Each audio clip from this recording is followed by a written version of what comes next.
Samuel புஸ்தகம் 17ஆம் அதிகாரம் 33வது வசன வாசி. அப்பொழுது சவுல் தாவீதை நோக்கி, நீ இந்த பெலிஸ்தனோடே எதிர்த்து யுத்தம் பண்ண உன்னால் ஆகாது. நீ இளைஞன், அவனோ தன் சிறு வயது முதல் யுத்த வீரன் என்றான். இப்போ உன் பிரச்சனை உன்னை டிஸ்கரேஜ் பண்ணி பார்த்தாங்க. என்ன பண்ணாங்க? டிஸ்கரேஜ். உனக்கு திமிரு, உனக்கு கொழுப்பு, உனக்கு தேவையா இதெல்லாம் அப்படின்னு சொல்லுவாங்க. இப்போ அதில் நீங்கள் தாண்டிடுவீங்க. ஒரு இடத்துல நம்மகிட்ட இருக்க இன்னொரு பெரிய ப்ளஸ் பாயிண்ட், ஆவியானவர்கிட்ட இருக்க நம்மகிட்ட ஆவியானவர் வச்சிருக்க ஒரு பெரிய கிஃப்ட் என்ன தெரியுமா? எவ்வளோ கேவலம் நம்ம டிஸ்கரேஜ் பண்ணுறாங்களோ அவ்வளோ கவளவு ஆவியானவர் நம்மை பலப்படுத்திக்கிட்டே வருவார். நீ பயப்படாத, நான் கூட இருக்கிறேன், உன்னால் முடியும். பாருங்க, மிகப்பெரிய யுத்த வீரன் யோசுவா, மிகப்பெரிய யுத்த வீரன், 40 வருஷம் மோசே கூட இருந்திருக்கிறார். ஸோ எல்லா எக்ஸ்பீரியன்ஸ் இருக்குது, 40 இயர்ஸ் எக்ஸ்பீரியன்ஸ் ப்ளஸ் நல்ல ஒரு யுத்த வீரன். ஆனால் நீங்கள் 1ஆம் அதிகாரம் யோசுவா புஸ்தகத்தை போய் பாருங்கள். யோசுவா கிட்ட இருந்த ஒரே பிரச்சனை பயம். திருப்பி சொல்வார், பயப்படாதே, நான் மோசையோடு கூட இருந்தது போலவே உன்னோடு கூட இருப்பேன். அவ்வளவு பயம். காரணம் என்ன? எனக்கு என்ன தகுதி இருக்குதுங்கிறதுலாம் ரெண்டாவது, என்கிட்ட கொடுத்த பொறுப்பு பெருசு. ஆட்டோமேட்டிக்காக நமக்கு என்ன வரும்? ஒரு பயம் வரும், ஒரு டிஸ்கரேஜ். இது வேற விதம். இது என்ன பண்ணுவான் தெரியுமா? ஏம்பா உன்னால முடியும்னு நினைக்கிற, சரி ஓகே வந்துட்ட, பார்த்து பண்ணு, இது ரொம்ப பெரிய ஊழியம், இதை எப்படி பண்ணுவ, இதை யாரெல்லாம் பண்ணியிருக்கா தெரியுமா, அந்த இடத்துல நீ வந்திருக்கிறிய, உன்னால நடக்குமா அப்படிங்கப்பா. ஆண்டவர் சொல்வார், நீங்கள் எதிரில் இருக்கிற கோலியாத்தோடைய பலனை மட்டும்தான் பார்க்குறாங்க இவங்க எல்லாரும். ஏன்னா இவங்களுக்கு கோலியாத்தை பார்த்து ஏற்கனவே ஒரு பயம் வந்துருச்சு. என்ன வந்துருச்சு? ஆள் எப்படி இருக்கிறான்? ஆள் பயங்கர உயரமாக இருக்கான், அவன் ஈட்டி தாங்கி கையில் வச்சிருக்கான், அவன் வச்சிருக்கிற கேட எல்லாத்தையும் வெயிட் போட்டிருக்கிறாங்க, பார்த்து ஆள் அப்படி வந்து ஸ்டவுட்டாக நிற்கிறான். இப்போ என்னது? முதல்ல என்ன பார்த்து டிஸ்கரேஜ் பண்ணுறது நடந்துச்சு நம்மளை. ரெண்டாவது, இப்போ எதிரியோடைய பலத்தை பற்றி பேசுகிறான். என்ன சொல்கிறான்? எதிரியோடைய பலம், அவனை ஏற்று பண்ண முடியுமா, உன்னால் இந்த மினிஸ்ட்ரியை செய்ய முடியுமா, இல்லை இந்த ஆவிக்குரிய காரியத்தை செய்ய முடியுமா, ஏன் உங்களை பிஸ்னஸாக கூட இருக்கட்டும், ஏதோ ஒன்று இருக்கட்டும், முடியுமா? அது எவ்வளோ பெரிய விஷயம் தெரியுமா? சில நேரத்தில் சொல்லுவாங்க, அவ்வளோ பெரிய ஆளுங்களே செஞ்சு கீழே விழுந்துட்டாங்க, அவங்களாலேயே பண்ண முடியல, உன்னால் எப்படி பண்ண முடியும்? எத்தனையோ பேர் ட்ரை பண்ணாங்க, அவங்களால நடக்கல, நீ எப்படிப்பா அவனை போய் அப்படிம்பாங்க. தாவீது இருந்த ஒரே ப்ளஸ் பாயிண்ட் என்ன தெரியுமா? தாவீது, நான் இளைஞன், நான் சின்ன பையன், அதை அவன் பார்க்கல. ரெண்டாவது, தாவீது அவன் பெரிய யுத்த வீரன், சிறு வயது முதல் கொண்டு யுத்த வீரன், ஆள் பார்க்க ஹைட்டு வெயிட்டுமா இருக்கிறான், அதையும் அவன் பார்க்கல. ஆனால் அவன் சொன்னது என்ன தெரியுமா? 47வது வசனவாசி. கர்த்தர் பட்டயத்தினாலும் ஈட்டியினாலும் ரட்சிக்கிறவர் அல்ல என்று இந்த ஜனக்கூட்டமெல்லாம் அறிந்து கொள்ளும். யுத்தம் கர்த்தருடையது, அவர் உங்களை எங்கள் கையில் ஒப்புக் கொடுப்பார் என்றான். தான் தாவீது. தாவீது இருந்த ப்ளஸ் பாயிண்ட் என்ன தெரியுமா? அவங்கிட்ட இருந்தான பலகீனத்தை அவன் பார்க்கல, எதிரிகிட்ட இருந்த பலத்தையும் அவன் பார்க்கல. அவனுக்கு இருந்த பலன் என்ன தெரியுமா? நான் பலவீனமானவன் தான், நீங்கள் சொல்கிற மாதிரியே நான் சின்ன பையன்தான், எனக்கு யுத்தம் பண்ணுறதுக்கு எந்த விதமான தகுதியும் இல்லை. நாம் நினச்சிக்கலாம், ஊழியம் பண்ணுறதுக்கு என்கிட்ட என்ன இல்லை, எந்த தகுதியும் இல்லை. ஒரு குடும்பத்தை நடத்துறதுக்கு சிலர் சொல்லுவாங்க தெரியுமா, இந்த அம்மா அப்பா கிட்ட ஒரு பெரிய பிரச்சனை இருக்கும். என்னன்னு கேட்டிங்கன்னா, இந்த 20-21 வயசு ஆன உடனே பொண்ணுக்கு இல்லை பையனுக்கு ஒரு 25-26 வயசு ஆன உடனே, ஐயோ பிள்ளைங்க பெரிய பிள்ளைகள் ஆகிப்போச்சு, வயசாகி போச்சு, கல்யாணம் பண்ணணும்பாங்க. கல்யாணம் பண்ணி கொடுத்த உடனே மாமியார் அடுத்து என்ன சொல்லும் தெரியுமா? அதுங்களே சின்ன சிறுசுங்க, அதுங்களுக்கு ஒன்றும் தெரியாதும்பாங்க. அந்த அம்மா என்ன பண்ணோம்? மொத்தத்தையும் டேக் ஓவர் பண்ணோம். ஏதாவது அந்த மருமக முடிவெடுக்க வந்துச்சுன்னா உடனே சொல்லுவாங்க, இவளுக்கு என்ன தெரியும், நாங்கள் குடும்பம் பெற்று பிள்ளைகளை பற்றி பேர பிள்ளைகள் வரைக்கும் பார்த்துக்கிட்டு இருக்கோம், பெரியவங்களுக்கு எங்களுக்கு தெரியாதது உனக்கு தெரிஞ்சிருமா அப்படின்னு ஒரு கேள்வி கேட்பாங்க. ஆனால் அவங்களே தான் சொன்னாங்க, பிள்ளைக்கு வயசாகி போச்சு, சீக்கிரம் கல்யாணம் பண்ணணும்னு சொல்லுவாங்க. இது ரொம்ப சின்னஞ்சிருச்சுங்க, நம்ம தான் பார்த்துக்கணும், நீங்கள் பார்த்துக்காதீங்க, விட்டுருங்க. திரும்பி சொல்கிறேன், நீங்கள் யாருமே என்ன செய்யாதீங்க, அவங்க 2 பேரை விட்டுருங்க. அது கீழே உழட்டும், எழுந்திரிக்கட்டும். சைக்கிள் ஓட்டணும்னா கீழே விழுந்து முட்டி தேஞ்சா தான் நல்லது. சில ஆட்கள் சைக்கிள் என்ன பண்ணுவோம்னா ஓட்டை ஓட மாட்டான், பிடிச்சிக்கிட்டே இருப்பான் பின்னாடி, இப்படி வளைக்காத அப்படி வளைக்காதன்பான். கடைசி வரைக்கும் திரும்பி பார்த்துக்கிட்டே தான் ஓட்டுவான். பார்த்துருக்கீங்களா? அவனுக்கு அந்த ஆள் இல்லைன்னு அவனுக்கு பயம் வந்துடும், பொத்துன்னு கீழே விழுந்துருவான். சில நேரத்தில் சில காரியங்களை என்ன செஞ்சிடணும், விடணும். இப்போ தாவீதுகிட்ட அப்படி தான் இருக்கு. போகாத, உன்னால் எப்படி முடியும், அதெல்லாம் பார்த்தா அவன் சொல்கிறான், இந்த பாரு, எங்கிட்ட நான் சின்ன பையன், எனக்கு மாற்றுக்கிறதே கிடையாது, நான் என்னது ரொம்ப சின்ன பையன், அதனால் என்னால் ஜெயிக்க முடியாது, நீங்கள் சொல்கிறது உண்மையாக இருக்கட்டும். ரெண்டாவது, கோலியாத்து பெரிய ஆள், அதுவும் இருக்கட்டும், அவன் சிறு வயது யுத்த வீரன், அதனால் இல்லைன்னு சொல்லலை, அதெல்லாம் ஃபேக்ட்டு ப்ராக்டிக்கல், ஆள் அப்படி தான் இருக்கான். ஆனா ஒன்று சொல்லட்டுமா அப்படிங்கிறான். என்ன? நான் என் குறையும் பார்க்கல, நான் அவன் பலத்தையும் பார்க்கல, ஆனா என்ன ஒருத்தர் அனுப்புறார் தெரியுமா? அவர் என்னிலும் பெரியவராய் இருக்கிறார், அவனிலும் பெரியவராய் இருக்கிறார். என்னில் இருக்கிறவர் உலகத்தில் இருக்கிறவனிலும் பெரியவர். அனுப்புகிறவர் நான் அல்லவா? உன்னை அனுப்புகிறவர் நான் அல்லவா? நீ உன் பலத்தை நம்பி போகாத. சில நேரங்களில் எனக்கு நிறைய விஷயங்கள் பைபிளில் தெரியாது, இன்னும் தெரியாது. அந்த நேரங்களெல்லாம் கர்த்தர் தான் உதவி செய்வார். எப்படி இந்த தாட் வருதுன்னு தெரியாது. அது எனக்கும் புதுசாக தான் இருக்கும். நின்று கேட்டிருக்கும் போது வரும். ஒன்று மட்டும் நிச்சயம், நான் அல்ல, என்னை அனுப்புகிறவர் பெரியவர். அதே தேவன் தான் உங்களுக்கும் சொல்லுகிறார். உங்ககிட்ட இருக்கிற குறைய பார்க்கவே பார்க்காத. எனக்கு அது வராது, இது வராது, பேச வராது, எனக்கு எந்த டேலண்ட்டும் இல்லை. இன்னொன்று இருக்கு, டேலண்ட் இருந்தாலும் பார்க்காத. ஒன்றும் பிரச்சனை இல்லை, நமக்கு இப்படி இதை வச்சு பொழப்பு நடத்திடலாம், ஓடிடலாம், பாடுவேன், நல்லா பாடுவோம், கீபோர்டு வாசிக்க தெரியும், அப்படியே வருஷம் கிருஷம் பண்ணி போயிடலாம். நீ தொலைஞ்ச. ஒன்று மட்டும் நல்லா தெரிஞ்சுக்கணும், என் கையில் இருக்கிறது ஒரு கல்லும் கவனம். இதை வச்சுக்கிட்டு தான் நான் ஓட்ட போகிறேன். இதை வச்சுக்கிட்டு எப்படி தாவீது ஓட்டுவேன்? இதை வச்சுக்கிட்டு ஓட்ட முடியாது. ஆனால் இதை வச்சுக்கிட்டு என்னை அனுப்புகிற ஒருத்தர் இருக்கிறாரு, அவர் ஓட்டுவார். அவருக்கு தெரியும் இதை வச்சுக்கிட்டு என்ன செய்யணும்னு தெரியும். ஏப்பா அவன் கத்தி ஈட்டி கீட்டி இப்படி யோசித்து பாருங்களேன். அவன் அப்படி வரான், கத்தி ஈட்டி கீட்டி இல்லை எடுத்துகிட்டு வரான். தாவீது இப்படி சுற்றிக்கிட்டே போகிறாரு, கயிறு சுற்றிட்டு. தூரத்துலேருந்து பார்க்குறவன் என்ன சொல்லுவான்? கோலியாத்தை விட்டுருங்க. அவன் கேட்குறான், நாயாடா நான் கேட்குறான், அதை விட்டுருங்க. தூரத்துலேருந்து பார்க்குறவன் என்ன சொல்லுவான்?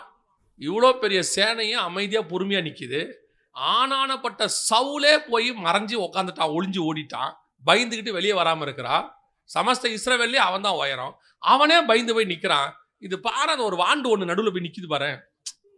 சில நேரத்தில் பார்த்தீங்கன்னு சொன்னால், இந்த பெரிய பெரிய சிங்கம்லாம் இருக்கும்ல, அதுக்கு முன்னாடி போய் இந்த நாய் குலைச்சிட்டு நிற்கும் பார்த்துறீங்களா? அந்த சிங்கத்துக்கு எப்படி இருக்கும் தெரியுமா? செம்ம டென்ஷனாக இருக்கும். ஆனால் ஒரு மனுஷனுக்கு இல்லாத தைரியம் அந்த நாய்க்கு இருக்குதா இல்லையா? இப்போ நம்ம ப்ராக்டிக்கலாக யோசிப்போம், நாய்க்கு என்னங்க தெரியும், சிங்கம் அடித்தா என்ன ஆகும், அது அடித்தா என்ன ஆகுன்றதுலாம் ரெண்டாவது. அதுக்கு ஒரு தைரியம் இருக்குல்ல, அந்த தைரியம் தான் உனக்கு எனக்கு வேணும். தன் சுய தைரியத்தில் நாய் போய் இப்படி நிற்குமானால், சர்வ வல்லமை உள்ளவர் என்னோடு கூட இருக்கிறார், அவர் என்னை அனுப்புகிறார், நான் தைரியமாக போகிறேன். என் கையில் இருக்கிறது கல்லாக இருந்தா என்ன, என் கையில் இருக்கிறது ஒரு கவனாக இருந்தா என்ன, எனக்கு ஒரு சின்ன டேலண்டாக இருந்தா என்ன, இல்லை எனக்கு எதுவுமே இல்லாட்டின்னு தான் என்ன. ஒரு பிரசங்கியாக இருந்தார் வெளிநாட்டில், அவருக்கு பிரசங்கம் பண்ண வராது. கர்த்தர் சொல்லிட்டாரு, நீ போய் சுவிசேஷம் சொல்லு, நான் உன்னை எடுத்து பயன்படுத்துவேன். அவர் மனைவி நல்ல பிரசங்கம் பண்ணுவாங்க, ஆனால் இவருக்கு பிரசங்கமே வராது. உங்களுக்கு தெரியுமா, அவர் என்ன பண்ணுவார்னா, பிரசங்கத்தை மொத்தத்தையும் எழுதுவார், மொத்த பிரசங்கத்தையும் எழுதுவார், மைக்கில் வச்சு படிப்பார். பிரசங்கம் பண்ண மாட்டார், எழுதுனதை வச்சு படிப்பார். அவர் படிக்க படிக்க ஜனங்க அழுது ஒப்பு கொடுப்பாங்க. எப்படி நடக்கும்னே தெரியாது. சில பிரசங்கியார் ஏற்ற தாழ்வை ஏற்றி இறக்கி சவுண்டை போட்டு முழக்கி 300 அல்லேலூயா சொல்லி 3000 ஸ்தோத்திரம் சொல்லி எல்லாம் பண்ணி நடக்காத ஒரு விஷயம் அந்த மனுஷன் 30 நிமிஷம் தான் பேசுவார். எழுதி வைப்பார், இங்கிலீஷில் தான் எழுதுவோம், எல்லாம் எழுதி வச்சு தான் படிப்பார். படித்து முடிச்சு ஜோம் பண்ணுவான் பாரு, கிட்டத்தட்ட 2000 பேர் ஒப்பு கொடுப்பான், 1000 பேர் ஒப்பு கொடுப்பான், அழுது ஒப்பு கொடுப்பான். இப்போ இதில் எங்கே இருக்குது சொல்லுங்க? இதில் என்ன இருக்குது? எழுதி கொண்டாந்து படிக்கும் போது பிரசங்கமா, அது ஒரு பேச்சு போட்டி மாதிரி பார்த்து படிக்கிறது. ஆனால் அதற்கு நடுவில் கிரியை செய்கிறவர் ஒருத்தர் இருக்கிறார். அதனால தான் நான் எப்பவும் சொல்வேன், யாருடைய பிரசங்கத்திலையும் எவ்வளவு டீப் இருக்கு, என்ன தாட் இருக்குங்கிறதுலாம் ரெண்டாவது, அதில் ஆவியானவர் இருக்கிறாராங்கிறதா முதல்ல. நீங்க பயங்கர டீப்பா தியானிச்சு கொண்டு வந்து பண்ணி அந்த இடத்துல ஆவியானவருங்க கூட இல்லைன்னு வச்சுக்கோங்க, அது ஒண்ணுமே இல்லாமல் போயிடும். நம்ம நினைச்சிட்டு போவோம், இன்னைக்கு செம்ம தாட்டு கொடுத்துருக்காரு ஆண்டவர், ரொம்ப டீப்பா இருக்கு, கொண்டு போய் நின்னா அப்படி ஜனங்க மதியில் ஒரு பெரிய அலை உண்டாகும்னு. அவன் பார்த்தீங்கன்னா அப்படியே உட்காந்து பார்த்துட்டே இருப்பான். ஐயா என்ன பேசுறாருன்னு புரியலையே, ரொம்ப டீப்பா இருக்கு. நாங்கள் பைபிள் ஸ்டடி எடுப்போம். நான் ஒரு விஷயத்தை மட்டும் நல்லா கற்றுக்கிட்டேன். என்ன கற்றுக்கிட்டேன்னா, நீங்கள் என்ன தியானிச்சாலும் புரிய வைக்கிறவர் பரிசுத்த ஆவியானவர் தான். அவர் புரிய வச்சா தான் அவனுக்கு புரியும், இல்லைன்னா புரியலன்னு வச்சுக்கோங்க, உங்கள் பிரசங்கம் வேஸ்ட்டு. நீங்கள் பிரசங்கம் பண்ணி என்ன பிரயோஜனம்? எதுக்கு பண்ணோம்? வந்தவனுக்கு புரியணும், அவன் மனம் திரும்பணும், மாறணும், அடுத்த கட்டத்துக்கு போகணும். அது அவனுக்கு புரியலைன்னா அந்த பிரசங்கத்தோடைய பிரயோஜனம் என்ன? அப்போ இதுக்கு நடுவில் கிரியை செய்கிறவர் யாருன்னு கேட்டீங்கன்னா, உங்களோடு இருக்கிற ஆவியானவர். இதைத்தான் தாவீது புரிஞ்சுக்கிட்டான். நீ நிந்தித்த இஸ்ரவேலின் தேவனாகிய சேனைகளின் கர்த்தருடைய நாமத்தில் நான் வருகிறேன், அதுல நான் வரேன். இல்லை நீ உங்கள்கிட்ட கல் இருக்கு, ஆமா என்கிட்ட கல் தான் இருக்கு. இல்லை இதை வச்சு என்ன பண்ணுவேன்? எனக்கு ஒன்னே ஒன்று தெரியும், கல்லை சுற்றி அடிக்க தெரியும், நான் அடிச்சுக்கிறேன். இல்லை நாங்கள் வில்லுலாம் விடுவோம், நீ விட்டுக்க. நாங்கள் ஈட்டி எறிவோம், எரிஞ்சுக்க. அப்புறம் என்ன பண்ணுவேன்? நான் கல் அடிப்பேன். முடிவு சக்ஸஸ் எங்கள் பக்கம் தான் இருக்கும். அவ்வளோதான். இப்போ ரெண்டாவது உங்களுக்கு என்ன பிரச்சனை இருக்கும் தெரியுமா? உங்ககிட்ட இருக்கிற நெகட்டிவிட்டியை பேசுவாங்க, எதிரிகிட்ட இருக்க பலத்தை பற்றி பேசுவாங்க, ஆகாதுன்னு சொல்லுவாங்க, நடக்காதுன்னு சொல்லுவாங்க, உன்னால் முடியாதும்பாங்க. நீ தைரியமாக ஃபேஸ் பண்ணு. ஆண்டவருடைய நாமத்தை கொண்டு நான் உனக்கு சொல்லுகிறேன், கர்த்தர் அழைத்தவனை ஒரு நாளும் கர்த்தர் கைவிட்டதில்லை. பேதுருவை இறங்கி நடக்க சொல்வார், அவன் நடப்பான், தண்ணியில் மூழ்குவான், ஆனால் தூக்கிடுவார்.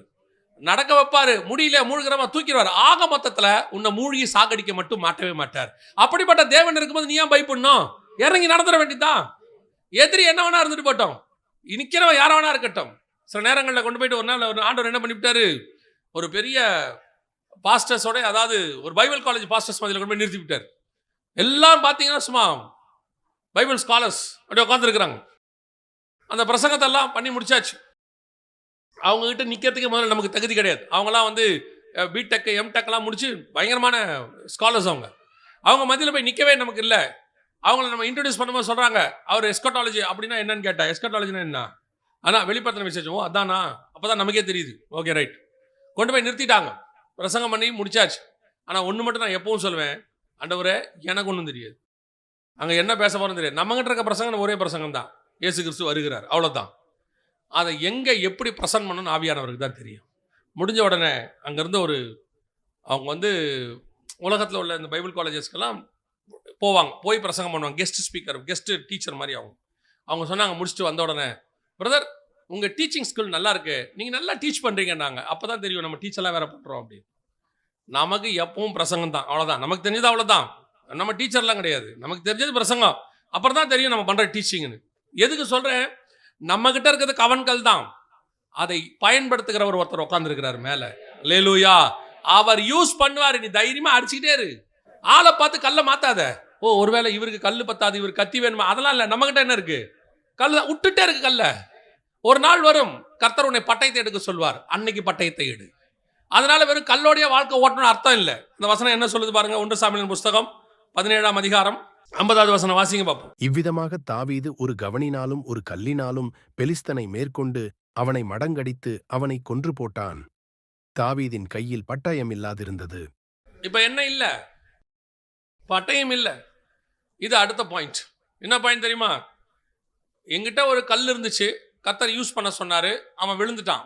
ஆனால் இன்னும் கோலியாத் முழுவதுமாக வீழ்த்தப்படவில்லை. நல்லா கவனிச்சுக்கோங்க, கோலியாத் இன்னும் முழுவதுமாக. இது எப்ப நடக்கும் தெரியுமா? இதை செஞ்ச உடனே 51வது வசனம் வாசிங்க. ஆகையால் தாவீது பெலிஸ்தனண்டையில் ஓடி அவன் மேல் நின்று அவன் பட்டயத்தை எடுத்து அதை அதன் உரையிலிருந்து உருவி அவனை கொன்று அதனாலே அவன் தலையை வெட்டி போட்டான். அப்பொழுது தங்கள் வீரன் செத்துப்போனான் என்று பெலிஸ்தர் கண்டு ஓடிப்போனார்கள். தலை தனியா வந்தாதான் வெற்றி முழுசாச்சுன்னு அர்த்தம். இப்போ வெற்றி ஸ்டார்ட் ஆயிருக்குது, கீழே விழுந்துட்டான். ஆனா தலை என்ன ஆகணும்? தனியாகணும். தலை தனியாகிறதுக்கு கல்லு பத்தாது. தலை தனியாகிறதுக்கு என்ன செய்யாது? கல்லு பத்தாது. கல்லு வீழ்த்தறதுக்கு தான் பத்தோம். ஆனா வெற்றி முழுமை பெற வேண்டுமானால் உனக்கு என்ன தேவைப்படுகிறது? பட்டயம் தேவைப்படுகிறது. பட்டயம் இல்லாமல் வெற்றி முழுமை பெறாது.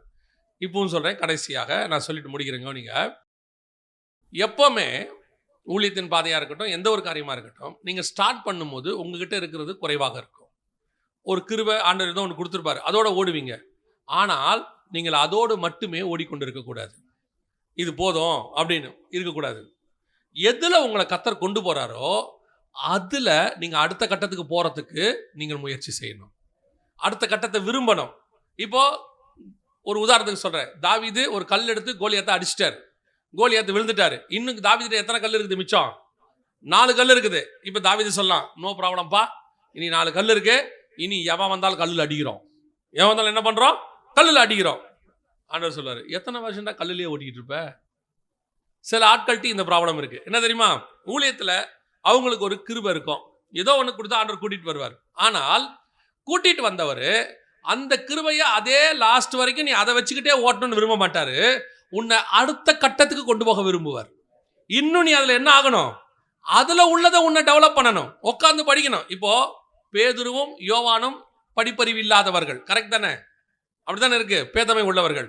ஆனா அவங்க கடைசி வரைக்கும் படிக்காதவங்களாவே இல்லை. அதுக்கப்புறம் நிருபங்கள் எழுதுற அளவுக்கு அவங்க பெரிய ஆளா மாறிட்டாங்க. படிப்புக்குள்ள வந்துட்டாங்க, அடுத்த கட்டத்துக்கு வராங்க. இதுதான் ஊழியத்தில் நம்ம செய்ய வேண்டிய அடுத்தது. சில ஆட்கள் பார்த்தீங்கன்னு சொன்னா ஏதோ ஒன்றை கருத்து கத்தர் யூஸ் பண்ண ஆரம்பிச்சிட்டா போதும், இதை வச்சுக்கிட்டே வாழ்நாள் முழுக்க ஓட்டிடலாம் அப்படின்னு நினைப்பாங்க. ஓட முடியாது. அந்த கல்லை வச்சுட்டு ஓட முடியாது.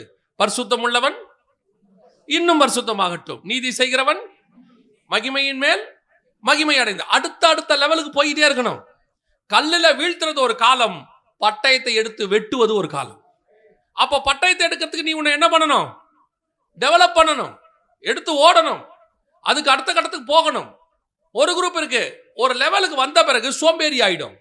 ஒரு லெவலுக்கு வந்த பிறகு சாட்டிஸ்ஃபேக்ஷன், போதும் வந்துட்டோம், இது வரைக்கும் ஓகே, நல்லபடியா போயிட்டு இருக்குது, இதே இப்படியே இருக்கட்டும், அப்படியே ஆண்டவர் வர வரைக்கும் இப்படியே ஓட்டிடுவோம். ஆண்டவர் சொல்வாரு, அப்படின்னா நீ ஏலி மாதிரி ஆளு உட்காந்துட்ட, நீ அதுக்கப்புறம் யூஸ் ஆக மாட்டேன். நல்ல போராட்டத்தை ஓட்டத்தை ஓடிட்டே இருக்கணும், ஓடிட்டே இருக்கணும். ஓடு ஓடு ஓடு ஓடு, ஃபைனல் ஸ்டேஜ் வரைக்கும் ஓடு. அந்த இடத்துக்கு என்ன தேவையோ அதை கையில் எடு.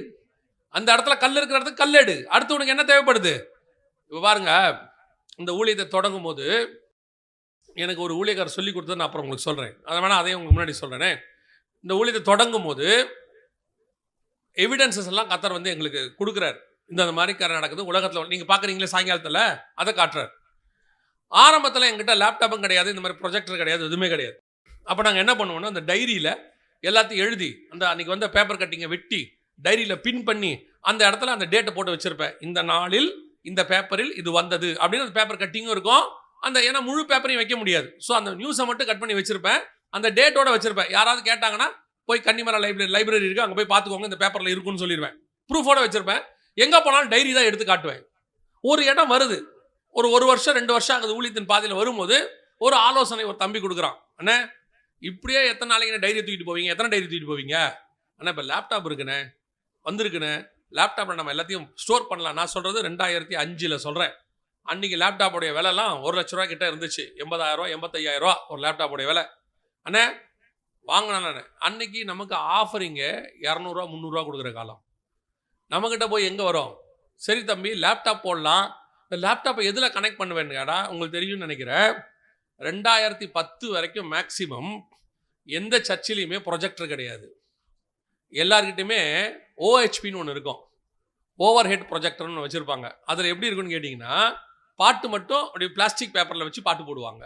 அது செவுத்தில் தெரியும். வெறும் பாட்டு தான் போட முடியாது, அதில் வேறு எதுவுமே போட முடியாது. பிளாஸ்டிக் பேப்பர் எழுதி பாட்டு எழுதிருக்கும், அதை வச்சு போடுவாங்க. அந்த இடத்துல அந்த தம்பி சொல்கிறான், அண்ணே நம்ம ஒரு ப்ரொஜெக்டரும் ஒரு லேப்டாப்பும் வாங்கிட்டோம்னானே, நம்ம வந்து என்ன பண்ணலாம், போகிற சர்ச்சுக்கெல்லாம் போடலானே அப்படின்னு.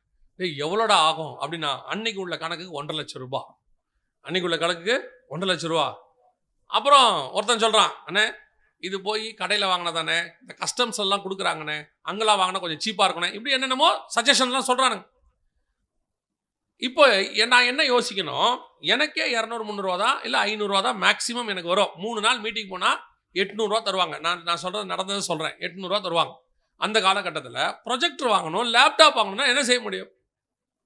அப்போ தான் ஆவியானவர் சொல்கிறார், வாங்கு வாங்கு, ஜோம் பண்ணு அப்படிங்கிறார். சரின்னு ஜோம் பண்ண ஆரம்பிக்கிறோம். அதிசய விதமாக 3 வாரத்தில் கத்தர் ப்ரொஜெக்டரையும் லேப்டாப்பையும் கொடுத்தார், கடன் இல்லாமல் கத்தர் கொடுத்தார். இப்போ நமக்கு ப்ரொஜெக்டரும் ஆப்ரேட் பண்ண தெரியாது, லேப்டாப்பும் ஆப்ரேட் பண்ண தெரியாது, நமக்கு எதுவுமே தெரியாது. அந்த தம்பி ஒரு இடத்துல ஒர்க் பண்ணுறான். அவன் என்ன பண்ணுறான், ஆனால் நான் உங்கள் கூட வரேன் வீக்கெண்ட்ஸில், வெள்ளி சனி ஞாயிறு வரேன், லீவ் போட்டு வரேன்னு ஒரு 2 மாதம் வரான். ஒவ்வொரு வீக்கெண்டும் லீவ் போட்டு வரான் என் கூட அவன். ஆனால் அவனுக்கும் லீவ் கிடைக்கணுமே. ஆனால் ஒன்று, ஆவியானவரை கற்றுக்கிறதுக்கு வழி பண்ணி கொடுத்தார். பவர் பாயிண்ட் எப்படி ரெடி பண்ணணும், எப்படி ப்ரொஜெக்டர் ஆப்ரேட் பண்ணணும். திடீர்னு ப்ரொஜெக்டர் சம்மந்தமே இல்லாமல் ஆஃப் ஆகிடும். அது லோ வோல்டேஜில் ஆஃப் ஆச்சுன்னு எனக்கு தெரியாது. நான் ப்ரொஜெக்டர் ரிப்பேர் ஆகிடுச்சுன்னு நினச்சிப்பேன். மீட்டிங்லேருந்து ப்ரொஜெக்டர்காரருக்கு ஃபோன் அடிப்பேன், என்ன ப்ரொஜெக்டர் கொடுத்துக்கிறீங்க, ரிப்பேர் ஆன பழைய ப்ரொஜெக்டர் கொடுத்துட்டீங்க, ஓட மாட்டேங்குது. அவர், பாஸ்டர் புது ப்ரொஜெக்டர் தான் பிரதர், அது ஓடும் பிரதர். திருப்பி மறுநாள் காலையில் போட்டால் ஓடும். அது லோ வோல்டேஜில் ஆகுதுங்கிறத கண்டுபிடிக்கிறதுக்கு எனக்கு 2 வாரம் ஆச்சு. வெறுப்பாக இருக்கும், ஒன்றுமே தெரியாது. ஆனால் ஆண்டவர் சொன்னார், போ ஓடு, இதுதான் மினிஸ்ட்ரி, இதில் தான் போனோம். அதுக்கப்புறம் ப்ரொஜெக்டர் கொண்டு போவோம், லேப்டாப் கொண்டு போவோம், போகிற இடங்கள்லாம் கொண்டு போவோம். ஒரு சர்ச்சிலையும் இருக்காது. அவங்களுக்கு இதை போடுறதோட இம்பார்ட்டன்ஸும் தெரியாது வேற அவங்களுக்கு. நம்ம சொன்னால் அவங்க கொண்டு போய் டிசி கரண்ட்டில் கொடுத்துருவாங்க. அப்படியே ப்ரொஜெக்டர்லேருந்து புகையாக வரும், வேற ப்ரொஜெக்டர் வாங்குற மாதிரி இருக்கும். இதெல்லாம் நடந்துச்சு. என்னென்ன, ஆனால் ஆண்டவர் சொல்கிறார், நீ போன்றார். அடுத்த கடத்துக்கு போகிறோம். வெறும் கல்லு பத்தாது தம்பி, பட்டயத்தையும் கையில் எடுக்கணும். பட்டயத்தையும் கையில் எடுக்கணும். அடுத்து இது வரைக்கும் இந்த 20 வருஷத்துல மட்டும் கிட்டத்தட்ட ஒரு 7, 8 ப்ரொஜெக்டர் மேலே மாற்றிடுவோம். 2 வருஷத்துக்கு மேலே 3 வருஷத்துக்கு மேலே ப்ரொஜெக்டர் மாற்றிடுவோம். நானே மாற்றிடுவேன். அது பழசானாலும் உடனே மாற்றி கொடுத்துருவேன். அதில் வந்து ஏன்னா ஊழியத்துக்கு போகிற இடத்துல ரிப்பேர் ஆகிடக்கூடாதுன்றதுனால. இப்படி போக போக அப்போ தான் ஆண்டவர் யூடியூப் பற்றி சொல்லிக் கொடுக்குறாரு. அது ஒரு ஊழியக்கார வழியாக. எதுக்கு பாஸ்டர் நமக்கெல்லாம் சொல்லலாம் இல்லை, ஆண்டவர் சொல்கிறார் அதில் போ. இன்னைக்கு அந்த யூடியூப் வழியாக தான் ஆண்டவர் ஊழியத்தை இந்த அளவு கொண்டு வந்திருக்கிறேன். அடுத்த கட்டத்துக்கு பட்டயத்தை கையில் எடுக்கணும். போதுன்ற இடத்துல நீ சாட்டிஸ்ஃபை ஆகக்கூடாது. எப்போ வரைக்கும் தெரியுமா? நீ இந்த உலகத்தை விட்டு பரலோகத்துக்கு போகிற வரைக்கும் அடுத்த கட்டத்துக்கு போகணும். 2 காரியத்தை 2 மனுஷங்க வழியாக கர்த்தர் எனக்கு சொல்லி கொடுத்தாரு. இது யாரோ நீங்கள் யங்ஸ்டர்ஸ் ஊழியத்துக்கு வர்றவங்களுக்கு நீங்கள் எடுக்கிறேன்னு நினைக்கிறேன். ஆண்டவர் ஏதோ சொல்லி கொடுக்குறாரு. 2 பேர் ஒரு போகிறதுக்காரு விதமாக ஒரு டீச்சர், அவங்க இவ்விதமாக பிரசங்கத்தை பண்ணாங்க. அவங்க அந்த பிரசங்கத்தில் கேட்குறாங்க, இன்னைக்கு உள்ள மீடியாவை இன்னைக்கு பவுல் ஊழியம் பண்ணால் மீடியாவை யூஸ் பண்ணுவாரா மாட்டாரா? இன்னைக்கு இருக்குல்ல மீடியா இருக்குல்ல, மீடியானா இந்த யூடியூப் இதெல்லாம் இருக்குல்ல, இதை பவுல் யூஸ் பண்ணுவாரா மாட்டாரா? யூஸ் பண்ணி சுவிசேஷம் சொல்லுவாரா மாட்டாரா? கண்டிப்பாக சொல்லுவார். கண்டிப்பாக சொல்லுவார்.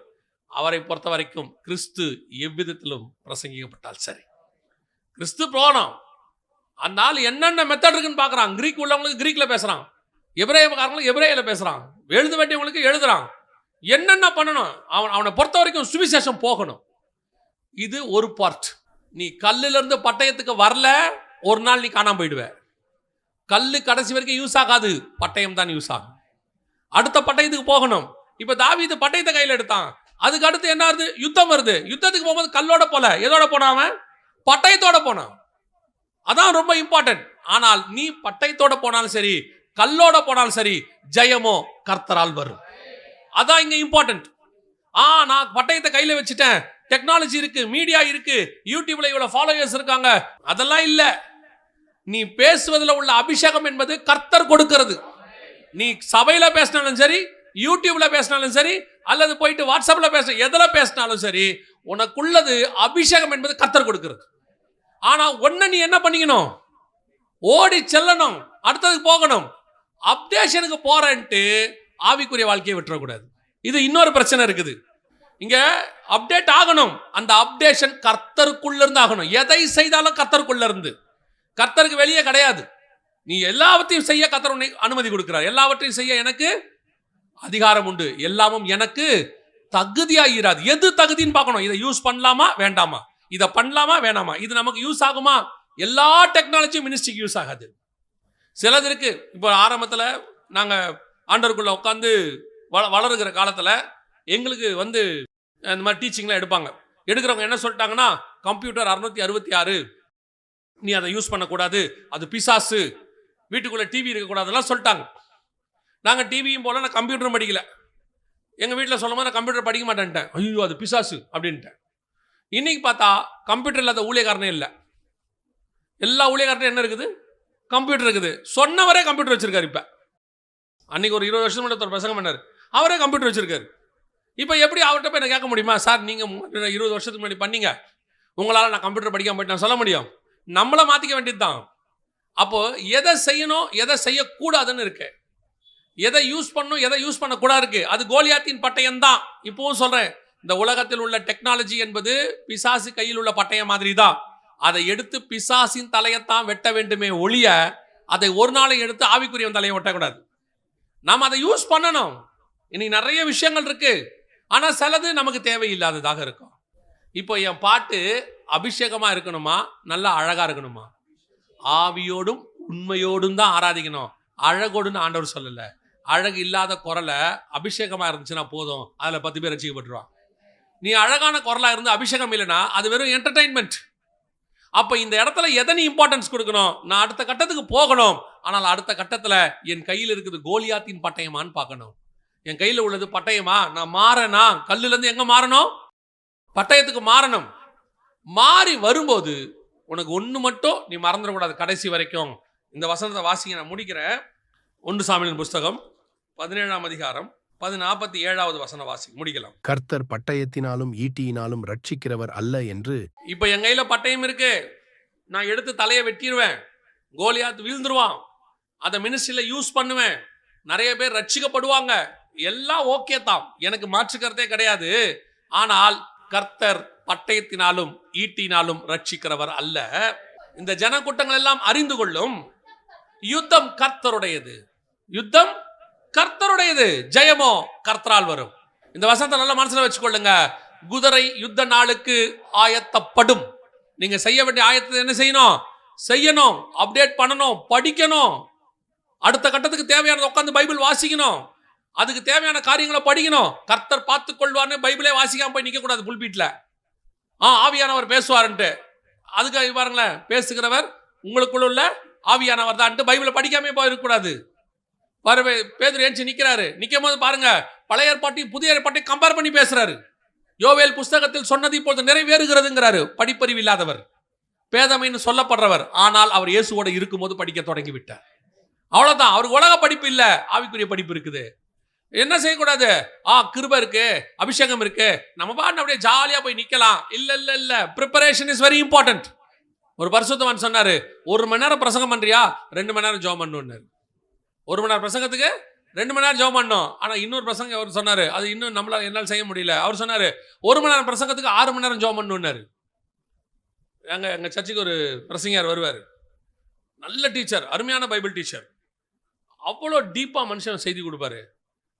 ஆனா பிரசங்கத்தை உட்காந்துருப்பாரு.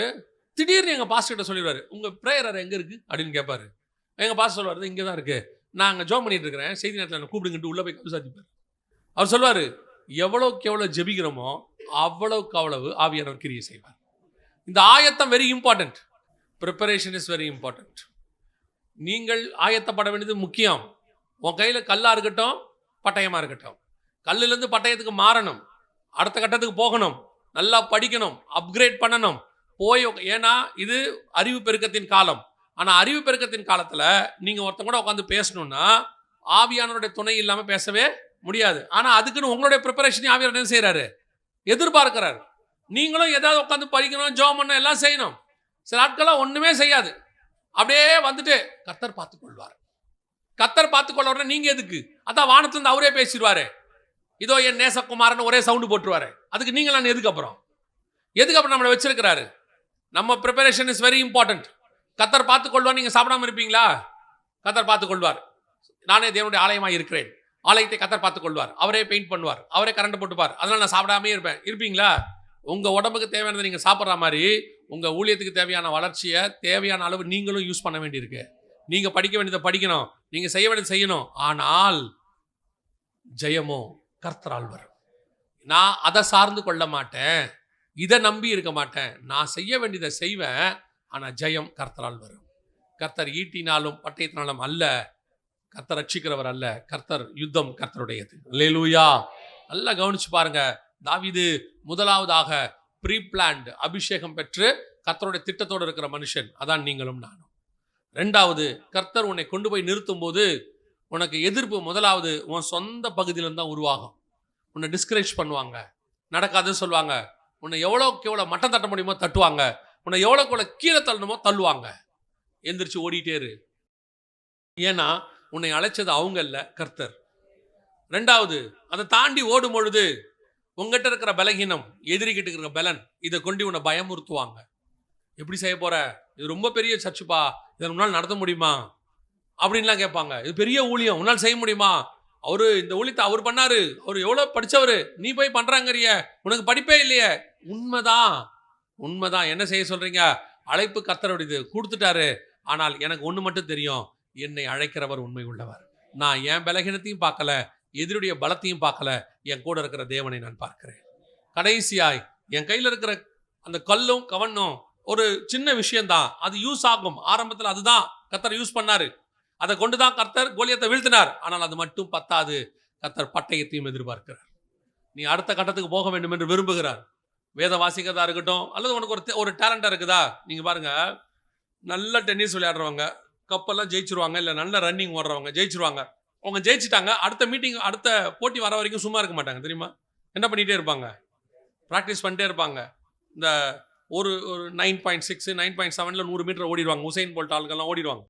அவங்க என்ன பண்ணுவாங்கன்னா, இதை விட அடுத்து ரெக்கார்ட் பண்ணுறதுக்கு அவங்க என்ன செய்வாங்க? ட்ரை பண்ணிகிட்டே இருப்பாங்க. போன வாட்டி 100 ரன் எடுத்தேன், இந்த வாட்டி 110 ரன் எடுக்கணும்னு கிரிக்கெட்டில் யோசிப்பான். அடுத்த லெவலுக்கு போனோம். அதே மாதிரி ஸ்பிரிச்சுவலி நீ சாதனை பண்ணணும்னு நினைக்க வேண்டாம். நான் கர்த்தருக்காக இவ்வளவு தூரம் போனேன், நான் இன்னும் கர்த்தருக்காக போகணும், இன்னும் ஆண்டவருக்கு செய்யணும், இதோட அப்கிரேட் என்ன, எடுத்து என்ன பண்ணலாம், என்ன ஆண்டவருக்காக செய்யலாம் அப்படின்னு போயிட்டே இருக்கணும். ஆனால் ஜெயமோ கர்த்தரால் வரும். இவ்வளவும் செஞ்சுட்டு எல்லாம் நான் பண்ணதுனால தான், நான் மட்டும் ரெடியாக வந்தா ஆண்டவர் சொல்வார், நீ பண்ணாட்டி பிரச்சனை இல்லைப்பா, நான் ஒரு பணத்தை உயிரோடு எழுப்பி எல்லாரும் நடிச்சுருவேன். ஒரு லாசரை உயிரோடு கூட எழுப்பி கர்த்தர் என்ன பண்ணிடுவார், சுற்றி இருந்தவர்கள் விசுவாசிக்கத்தக்கதாக கர்த்தருக்கு ஒரு பணம் போதும் அவர் ஊழியத்தை பண்ணுறதுக்கு, ஒரே ஒரு டெட் பாடி போதும், அதை வச்சு பெரிய ஊழியம் பண்ணிடுவார். உன்னை ஜீவனோடு கூட கூப்பிட்டுருக்கிறாருன்னா அது கர்த்தர் செய்த கிருபை. எனக்கு ஒரு சம்பவம் நினச்சி சொல்லிட்டு முடிக்கிறேன். டைப்ரைட்டிங் இன்ஸ்டியூட்டுக்கு போயிருந்தேன் 10வது படிக்கும்போது. நமக்கு 10 நிமிஷத்தில் 300 வார்த்தை டைப் பண்ணணும், அதான் கணக்கு. என் கூட இருக்கிறவர் 8 நிமிஷத்தில் அடிச்சிருவார். சும்மா கை விளையாடம் இருக்கு, தர தர தர தரன்னு அடிச்சுக்கிட்டே இருப்பார். முடிச்சுட்டு நம்மளை பார்த்து நக்கலாக கேட்பாரு, முடிக்கலையா, நல்லா வேகமாப்பா, என்னப்பா நீ அப்படிம்பாரு. நம்ம 10 நிமிஷத்தில் முடிக்கணும். நான் 10 நிமிஷம்னா அந்த பேப்பரை பிடுங்குற வரைக்கும் அடிச்சுக்கிட்டு இருப்பேன் உட்காந்து. அவர் வந்து எடு பேப்பர் எடுப்பேன், ஒரு நிமிஷம் அப்படின்னு அடிச்சுக்கிட்டே இருப்போம். அவர் 8லேயே முடிச்சுட்டு நம்மளை கிண்டலாக பார்த்துக்கிட்டு இருப்பாரு. நம்மளாம் நினச்சோம் இந்த ஆள் தான் ஃபஸ்ட்டு வந்துட போகிறான், நம்ம பாஸ் ஆனால் போதும் அப்படின்ட்டு போகிறோம். பார்த்தா எக்ஸாம் அன்னைக்கு அவரை காணும். எல்லாம் முடிச்சுட்டு அடுத்து கிளாஸுக்கு போகிறோம். மனுஷன் வராரு, என்னண்ணே உங்களை காணும்னே, இல்லைப்பா முந்தின நாள் நைட்டு கதவுல கை மாட்டிக்கிச்சு பாருனாரு, வேலை முடிஞ்சு. நான் குறையா சொல்லலை, எப்பவுமே பெருமை பாராட்டக்கூடாது, மேன்மை பாராட்டக்கூடாது. நம்ம ஆண்டவர் எவ்வளோ பெரிய வண்டியை வச்சுக்கிட்டு ஒன்றும் ஆகாதுன்னு போனோம்னா சின்ன ஆணியை வச்சு மொத்த காத்தையும் உருவிறாரு. வண்டி ஓரமாக தான் நிற்கும். அந்த வண்டி முழுக்க பெட்ரோல் இருக்கும், வண்டிக்குள்ளே எல்லாம் இருக்கும், ஆனால் வண்டி ஓரமாக தான் நிற்கும். என்னப்பா காற்று இல்லை, ஓவராக பேசக்கூடாது, அவ்வளோதான், வேலை முடிஞ்சு. அதனால் நம்மக்கிட்ட என்ன பலன் இருக்கிறது வேற, ஆயத்தம் என்பது கண்டிப்பாக அவசியம். ஆனால் ஜெயமோ கர்த்தரால் வரும். அல்லேலூயா. நாம் ஜெபிக்க போகிறோம். ஏந்திரிக்கலாமா நம்ம தேவ சமூகத்தில்? Thank you Jesus. நன்றி ஆவியானவரே, உமக்கே மகிமை, உமக்கே மகிமை. கோடான கோடி ஸ்தோத்திரங்கள் துதிகளை எடுக்கிறோம் ஆண்டவரே. அப்பா, எங்களுக்கு கொடுக்கப்பட்ட அழைப்பில் நாங்கள் முடிவு பரியந்தம் ஓட, இடையில வருகிற எல்லா தட்டைகளையும் தாண்டி ஓட கிருபை பாராட்டும். கொடுக்கிறவங்க டிஸ்கரேஜ் பண்ணுறாங்க, ஆண்டவரே உன்னால் முடியாது, ஆகாது, நீ இதுக்கு இந்த காரியத்திற்கு உன்னை பயன்படுத்த முடியாது, அதுக்கெல்லாம் ரொம்ப படிச்சிருக்கணும், அதுக்கெல்லாம் ரொம்ப காரியம் இருக்கணும், திறமை வேணும். அவங்க சொல்கிறதெல்லாம் உண்மை உலக பிரகாரமாக ஆண்டவரே. ஆனால் எங்களுக்கு ஒன்று தெரியும், நீங்கள் நிந்திக்கிற தேவனுடைய நாமத்தில் நாங்கள் வருகிறோம். என்னை அனுப்புகிறவர் அவர் அல்லவா? அவர் சொல்கிறாரு, உன்னை அனுப்புகிறது நான் அல்லவா, நீ போ, என் நாமத்தை கொண்டு போ. உனக்கு கொஞ்சம் பலன் இருந்தும், சபையை பார்த்து ஆண்டவர் சொல்கிறார், நீ என்னை மறுதலியாமல் இருந்ததுனால். அதான் தேவன் உனக்கு எனக்கு வச்சிருக்கிறது. 2வது, உன் பலகீனத்தையும் எதிரியுடைய பலத்தையும் சொல்லி உன்னை பயமுறுத்துவாங்க. உண்மைதான், அவங்க சொல்கிறதுல பொய் இல்லை, அவங்க சொல்கிறது உண்மை. எதிரி பலமான, உலகத்தையே ஒரு காலத்தில் அரசாண்ட பிசாசு தான், வானமண்டலத்தின் பொல்லாத சேனை தான், அந்தகாரத்தின் லோகாதிபதி தான், அதில் எந்த மாற்று கருத்தும் இல்லை. ஆனால் ஒன்று மட்டும் நிச்சயம், அவனையே வீழ்த்தி தலையை நசுக்கினவர் ஒருவர் என்னோடு கூட இருக்கிறார். நான் சின்னவன் தான், என் கூட இருக்கிறவர் பெரியவர். உலகத்தில் இருக்கிறவனிலும் என்னில் இருக்கிறவர் பெரியவர். நீ உன் கூட இருக்கிறவரை மட்டும்தான் பார்க்கணும். உங்க பலகீனத்தை பார்க்கக்கூடாது, எதிரியோடைய பலத்தையும் பார்க்கக்கூடாது, உன்னு கூட இருக்கிறவருடைய பலத்தை பார்க்கணும். அவர் பலமானவர். கடைசியாய் உன் கையில் இருக்கிறது கூழாங்கல்லா இருந்தால் அடுத்து நீ பட்டயத்தை எடுக்கணும். அப்பதான் உன் வெற்றி உறுதி ஆகும். வெறும் ஆரம்பத்தில் சொல்ற சாட்சியோடைய உன் வாழ்க்கை ஓடாது. ஆரம்பத்தில் சொன்ன அதே செய்தியோட உன் வாழ்க்கை ஓடாது.